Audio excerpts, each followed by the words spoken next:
साथियों नमस्कार, बहुत बहुत स्वागत है। साथियों एक और नया आदेश जारी हुआ है जो कि लोक शिक्षक संचालनालय मध्य प्रदेश के द्वारा जारी किया गया है। यह 27/3/2019 को जारी किया गया है। विषय है स्कूल में स्वीकृत एवं कार्यरत अमले की जानकारी का MP ऑनलाइन के सॉफ्टवेयर में अद्यतन। साथियों इसकी एक वीडियो मैंने पहले ही बना के दे दी है जो पार्ट 1 है, और जितना आदेश जो आप देख रहे हैं इतने आदेश की वीडियो मैंने पहले अपलोड कर दी है और इसमें हमने बिल्कुल डिटेल्स में समझाया है कि यह प्रपत्र के बारे में किस प्रकार से जानकारी मांगी गई है और MP ऑनलाइन की जो पोर्टल है उसमें किस प्रकार से अपलोड होना है। क्योंकि यह अपलोड जो प्रक्रिया होनी है यह उच्च माध्यमिक शिक्षक और माध्यमिक शिक्षक भर्ती पर काफ़ी प्रभाव डालेगी, क्योंकि इन्हीं से वास्तविक पदों का पता चलेगा कि कितने वर्तमान में खाली हैं और कितने पदों पर अभी जो है भर्ती होनी है। तो ये काफ़ी महत्वपूर्ण प्रपत्र है। तो यदि इसकी वीडियो आपने नहीं देखी है तो पहले इसकी वीडियो देख लें ताकि आपको सारी बात क्लियर हो सके। साथियों इसमें हम पार्ट 2 वीडियो में जो MP ऑनलाइन पे अद्यतन होनी है जानकारी, उसके संबंध में जो अधिकारियों ने शिक्षा विभाग से प्रश्न पूछे हैं उनके जवाब इसमें अपलोड किए हैं शिक्षा विभाग ने। तो क्या महत्वपूर्ण प्रश्न हैं और क्या उनके जवाब हैं यह इस वीडियो में हम जानकारी पाएंगे। तो सबसे पहला प्रश्न जो है, UDT अध्यापक माध्यमिक शिक्षक जो कि सामाजिक विज्ञान विषय के हैं तथा उच्चतर माध्यमिक विद्यालय में पदस्थ हैं को किस विषय में लिया जाए। प्रश्न का सारांश यह है कि ऐसे शिक्षक जो सामाजिक विज्ञान से पदस्थ थे मिडिल स्कूल में और वर्तमान समय में वो हाई स्कूल सामाजिक विज्ञान में पढ़ा रहे हैं, अब वो वापस से मिडिल स्कूल में आएंगे तो वो किस विषय के टीचर माने जाएंगे। तो ये प्रश्न है। तो अब इसका उत्तर शासन क्या कह रहा है वो देखेंगे। शासन के आदेश 2013 के अनुसार हाई स्कूल में सोशल साइंस विषय के लिए वर्ग 1 इतिहास राजनीति शास्त्र के विषय प्रदर्शित हैं। अतः शिक्षक जो कि सामाजिक विज्ञान विषय के हैं उनके लिए प्राथमिक क्रम में निम्नानुसार कार्यवाही की जाएगी। सबसे पहला क्रम है, स्नातकोत्तर उपाधिधारी होने पर स्नातकोत्तर के विषय के आधार पर UDT अध्यापक माध्यमिक शिक्षक के कॉलम में प्रविष्ट की जाए। इसका मतलब ये है भले ही वो मिडिल स्कूल में पढ़ाने आए, लेकिन यदि उसने मास्टर डिग्री कोई ले रखी है तो किस विषय से ले रखी है उस विषय के आधार पर ही उसको स्थापना उस मिडिल स्कूल में दिखाई जाए। नंबर दूसरा है, केवल स्नातक होने पर इतिहास अथवा राजनीति शास्त्र विषय के UDT अध्यापक माध्यमिक शिक्षक के कॉलम में प्रविष्ट की जाए। यथासंभव संबंधित संस्था में स्वीकृत पद के विरुद्ध ही प्रविष्टि की जाए। अब मान लो यदि किसी टीचर ने MA वगैरह नहीं की है, पोस्ट डिग्री नहीं ली है और केवल स्नातक ग्रेजुएट है, तो वह सामाजिक विज्ञान का है तो उसके विषय देखे जाएं कि क्या इतिहास राजनीति उसके विषय हैं। यदि उनके ऐसे विषय हैं तो जिस स्कूल में सामाजिक का पद स्वीकृत है वहाँ पर ही उसको जो है पद की स्थापना की जाए। तीसरा नंबर है, स्नातक परीक्षा में इतिहास अथवा राजनीति शास्त्र मुख्य विषय न होने पर मुख्य 3 विषयों में से जिसमें सर्वाधिक अंक हों उस विषय की UDT अध्यापक माध्यमिक शिक्षक के कॉलम में प्रविष्टि की जाए। तीसरे नंबर में ये कह रहा है, यदि स्नातक डिग्री में इतिहास राजनीति शास्त्र कोई मुख्य विषय नहीं है उसकी डिग्री में यानी VA में इतिहास या राजनीति नहीं है, तो जो भी सब्जेक्ट उनकी VA की डिग्री में है और जिस सब्जेक्ट में सबसे ज़्यादा नंबर उसको प्राप्त हुए हैं उस टीचर को उसी सब्जेक्ट का मानते हुए स्कूलों में पदस्थापना कर दी जाए। आशा करते हैं आपको ये 3 कॉलम समझ गए होंगे। नंबर दूसरा प्रश्न जो है, UDT जो क्राफ्ट शिक्षक के लिए नियुक्त हुए हैं को किस विषय में लिया जाए। तो बिंदु क्रमांक 1 के आदेशानुसार ये काफ़ी महत्वपूर्ण नहीं है। तीसरा है, UDT अध्यापक माध्यमिक शिक्षक जो वाणिज्य स्नातक है, वाणिज्य का मतलब जिसने BCom किया है, तथा सामाजिक विज्ञान विषय के लिए नियुक्त हुए हैं को किस विषय में लिया जाए। अब जैसे शिक्षक जिन्होंने बीकॉम किया है और वर्तमान में सामाजिक विज्ञान के लिए नियुक्ति की गई थी और वो सामाजिक पढ़ा रहे थे, तो अब उनको जब पदस्थापना दी जाएगी मिडिल स्कूल में, तो किस सब्जेक्ट के लिए उनको दी जाए। तो इसके लिए आंसर क्या दे रहा है शिक्षा विभाग, वाणिज्य विषय से स्नातक योग्यताधारी तथा सामाजिक विज्ञान विषय के लिए नियुक्त शिक्षक को निम्नलिखित प्राथमिकता क्रम में लिया जाए। नंबर 1, हाई स्कूल में पदस्थ वाणिज्य विषय के स्नातक योग्यताधारी को सामाजिक विज्ञान विषय के लिए नियुक्त शिक्षक माना जाए। हाई स्कूल में यदि कोई पदस्थ है और उसने वाणिज्य विषय से स्नातक किया है तो उसको सामाजिक विज्ञान के लिए ही नियुक्त किया जाए हाई स्कूल में। दूसरा है, हायर सेकेंडरी स्कूल में पदस्थ केवल बीकॉम होने पर वाणिज्य विषय के विरुद्ध यूडीटी माध्यमिक शिक्षक अध्यापक के कॉलम में प्रविष्ट की जाए। यदि उसने हायर सेकेंडरी में पढ़ा रहा है और केवल बीकॉम किया है तो फिर उसको सामाजिक विज्ञान के विरुद्ध जो है मिडिल स्कूल में दे दिया जाए। तीसरा जो है, हायर सेकेंडरी स्कूल में पदस्थ बीकॉम के साथ स्नातकोत्तर भी होने पर उसके पीजी में लिए गए विषय के आधार पर यूडीटी अध्यापक माध्यमिक शिक्षक के कॉलम में प्रविष्ट की जाए। अब मान के चलो उसकी नियुक्ति तो वर्ग 2 में हुई थी और वर्तमान में वो हायर सेकेंडरी 11-12 में पढ़ा रहा है, लेकिन डिग्री उसने मात्र बीकॉम ही की है, स्नातकोत्तर भी की है। तो स्नातकोत्तर में जिस विषय से उसने किया है उसी विषय के आधार पर उसको माध्यमिक शिक्षक बनाया जाए। चौथा जो महत्वपूर्ण प्रश्न पूछा गया था, उत्कृष्ट मॉडल स्कूल में लेक्चरर वरिष्ठ अध्यापक उच्चतर माध्यमिक शिक्षक के विरुद्ध प्रतिनियुक्ति पर कार्यरत यूडीटी अध्यापक माध्यमिक शिक्षक को किस विषय में लिया जाए। तो स्नातकोत्तर उपाधि धारक यूडीटी अध्यापक माध्यमिक शिक्षक के स्नातकोत्तर विषय जिसके लिए प्रतिनियुक्ति पदस्थ किया गया है उस विषय के विरुद्ध यूडीटी अध्यापक माध्यमिक शिक्षक के कॉलम में प्रविष्ट की जाए। यानी कोई उत्कृष्ट मॉडल स्कूल में पढ़ा रहा है तो उसने पीजी जो डिग्री ली है वो किस विषय से ली है उसी विषय में उसको माना जाए। अगला 6वां नंबर जो प्रश्न है वह है, खेलकूद तथा संगीत शिक्षक में स्वीकृत एवं कार्यरत संख्या विलंघ है। खेलकूद तथा संगीत शिक्षक में पदों की स्वीकृति स्कूलवार है, अतः जिला शिक्षाधिकारी कार्यालय ने अभिलेख पद स्वीकृति आदेश के आधार पर स्वीकृत एवं कार्यरत की प्रविष्टि करें। अब खेलकूद और संगीत मेरे हिसाब से अभी बहुत ही कम स्कूलों में स्थापना इसकी हुई है और ऐसे शिक्षक भी नहीं हैं, तो ये अभी जिला शिक्षाधिकारी के अंतर्गत ही होना है, तो इसके बारे में कोई विशेष अभी जानकारी नहीं है। 7वां नंबर पे का जो प्रश्न है, प्रयोगशाला का पद एलडीटी सहायक अध्यापक प्राथमिक शिक्षक का है, कार्यरत में एलडीटी सहायक अध्यापक प्राथमिक शिक्षक का कॉलम नहीं है। अब आपको बता दें कि जो प्रयोगशाला 9वीं 10वीं में अभी एक नया शिक्षक का पद स्वीकृत हुआ है, तो इसमें वर्ग 3 का जो है शिक्षक लगाया जाना है, ना कि वर्ग 2 का। तो ऐसे में क्या होगा उसकी रूपरेखा इसमें बताई गई है।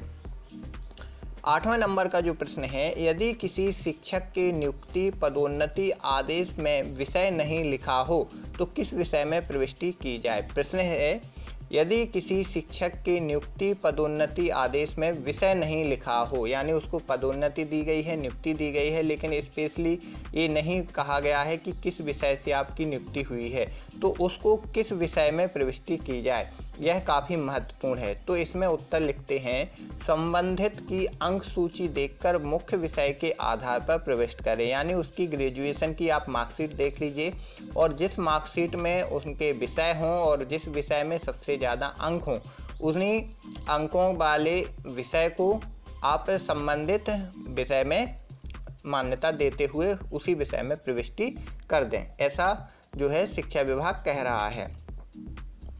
अगला जो प्रश्न है 9वें नंबर का, माध्यमिक विद्यालय के विषयवार पदों की संख्या। अब ये काफ़ी महत्वपूर्ण है कि कितने स्कूल ऐसे हैं जिनमें 3 शिक्षक हैं, 4 हैं, 5 हैं, 6 हैं या इससे ज़्यादा हैं। यदि ऐसी है तो वो किस आधार पर लगाए जाते हैं, ये जो है महत्वपूर्ण है। तो इसका उत्तर देखिए, माध्यमिक विद्यालय में विषयवार पदों की स्वीकृति संख्या RTE राइट टू एजुकेशन के नॉर्म्स के अनुसार ली गई है। संचालनालय के पत्र क्रमांक 123 जो कि दिनांक 19/3/2019 के अनुसार प्रदर्शित विवरण में सामाजिक विज्ञान के स्थान पर सामाजिक विज्ञान हिंदी विषय सहित पढ़ा जाएगा। अगर आपने इसकी वीडियो मैंने बनाई थी 19/3/2019 को जो आदेश आया था, यदि आपने वो वीडियो देखी होगी तो आपको उसमें मैंने बताया था कि सबसे पहले 3 पद स्वीकृत होते हैं किसी भी मिडिल स्कूल में, गणित, अंग्रेजी, सामाजिक। यदि उसके बाद छात्र संख्या अधिक होती है तो चौथा पद बनता है संस्कृत का, 5वां बनता है विज्ञान का और 6वां पद बनता था हिंदी का। लेकिन उस प्रपत्र में हिंदी का कोई भी पद प्रदर्शित नहीं किया गया था, अर्थात 6वां पद पुनः सामाजिक से भरने की बात कही गई थी, जो काफ़ी निराशाजनक था उन लोगों के लिए जो हिंदी विषय से ग्रेजुएशन करते हैं। तो उसकी वीडियो मैंने बनाई थी, वो भी आप चाहें तो वीडियो देख सकते हैं।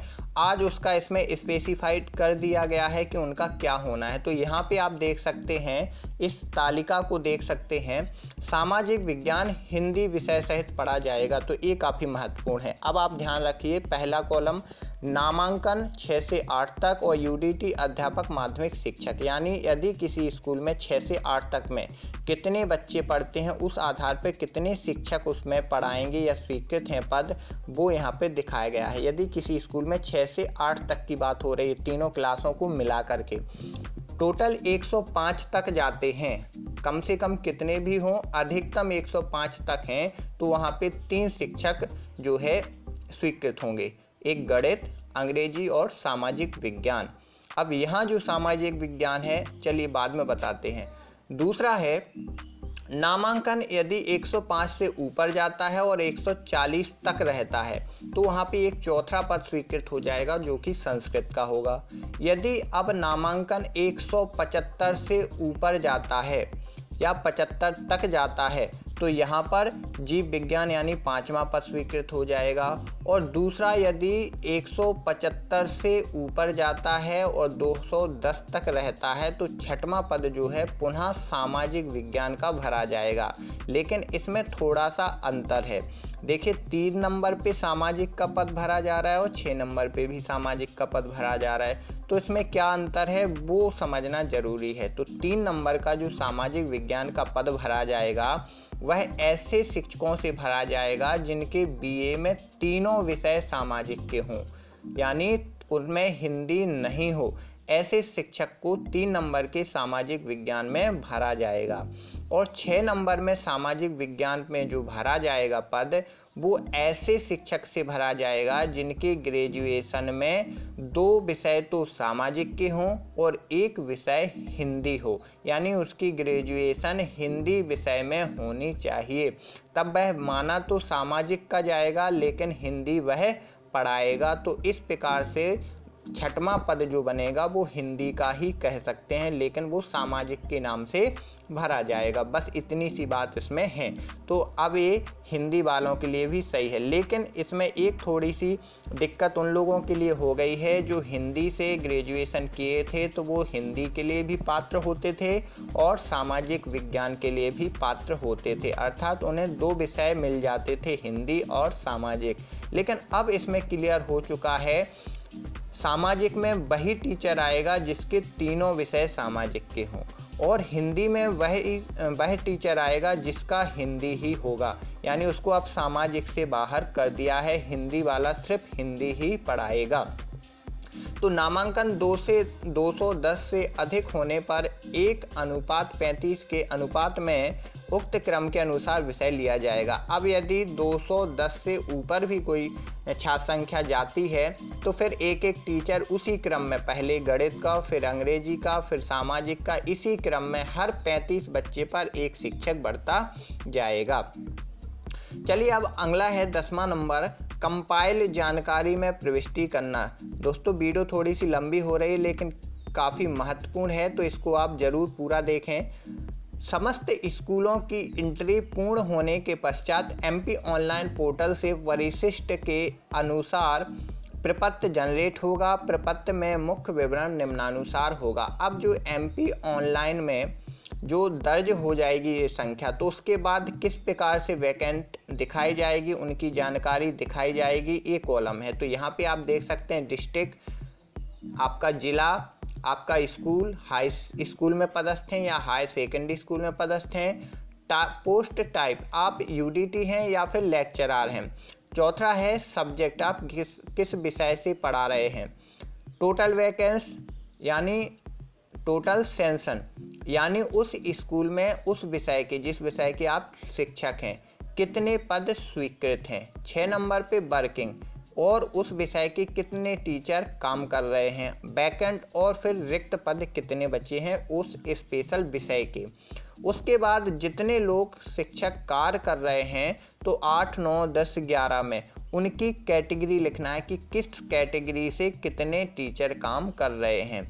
फिर 12, 13 में आप देख सकते हैं कुल कार्यरत में से जितने भी शिक्षक वर्तमान में कार्यरत हैं, तो ऐसे कितने शिक्षक हैं जो सीधी भर्ती व्यापम पास करके वहाँ पे पोस्ट हुए हैं, और कितने ऐसे शिक्षक हैं जो पदोन्नति के द्वारा वहाँ पे शिफ्ट हुए हैं। ये जानकारी वहाँ पे दिखेगी और एमपी एजुकेशन पे।